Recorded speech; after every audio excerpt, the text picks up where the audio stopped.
Start.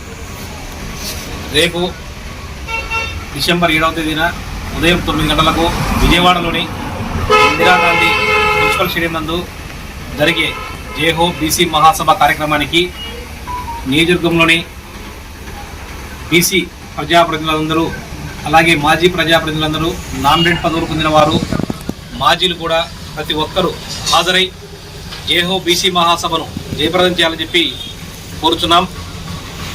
ఎందుకంటే ఈరోజు మన ముఖ్యమంత్రి గౌరవనీయులు వైఎస్ జగన్మోహన్ రెడ్డి గారు బీసీలకు 139 కులాల్లో 56 కార్పొరేషన్ ఏర్పాటు చేసిన ఘనత ఆయనకే దక్కిందని చెప్పి చెప్పవచ్చు. అలాగే బీసీ డిక్లరేషన్ కూడా రేపు ప్రకటించబోతున్నారు.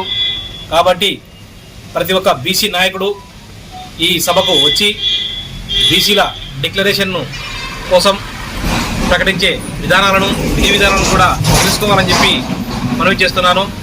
మన నందికొట్టు నియోజకవర్గంలో వార్డు మెంబర్లు, మాజీ ఎంపీపీలు, మాజీ వైస్ ఎంపీపీలు, అలాగే డైరెక్టర్ పదవులు పొందిన వారు, మున్సిపల్ చైర్మన్లు, వైస్ చైర్మన్లు, ప్రతి ఒక్క బీసీ నాయకుడు, బీసీ సోదరులందరూ ఈ కార్యక్రమానికి హాజరై విజయవంతం చేయాలని చెప్పి విజ్ఞప్తి చేస్తున్నాం.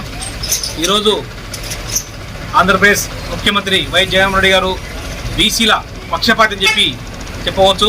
ఎందుకంటే 56 కార్పొరేషన్లు ఏర్పాటు చేసి 672 డైరెక్టర్లు ఇచ్చి రాజకీయ ప్రాధాన్యత కల్పించిన ఏకైక ముఖ్యమంత్రి కూడా ఈ దేశంలో ఎవరైనా ఉన్నారంటే అది మన జగన్మోహన్ రెడ్డి గారు అని చెప్పి తెలియజేస్తున్నాను. బీసీల కోసం ఈరోజు ఆయా కార్పొరేషన్ల ద్వారా నవరత్నాలను కూడా అందిస్తున్న ఘనత మన ముఖ్యమంత్రి గారిదే చెప్పి చెప్పవచ్చు. బీసీల సంక్షేమం, బీసీల అభివృద్ధి కోసం నిరంతరం పాటుపడుతున్న ఏకైక ముఖ్యమంత్రి కూడా మన జగన్మోహన్ రెడ్డి గారని చెప్పి చెబుతున్నాము. కావున మండలంలోని బీసీ ప్రజాప్రతినిధులందరూ జేహో బీసీ మహాసభకు హాజరై విజయవంతం చేయాలని చెప్పి విజ్ఞప్తి చేస్తున్నాం.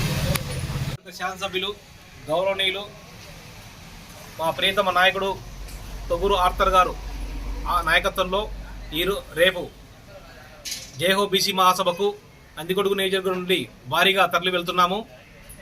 నందికొట్టు నియోజకవర్గం నుంచి దాదాపు వందలాది కాదు వేలాదిగా బీసీ సోదరులందరూ జేహో బీసీ మహాసభకు హాజరై విజయవంతం చేయాలని చెప్పి కోరుచున్నాను.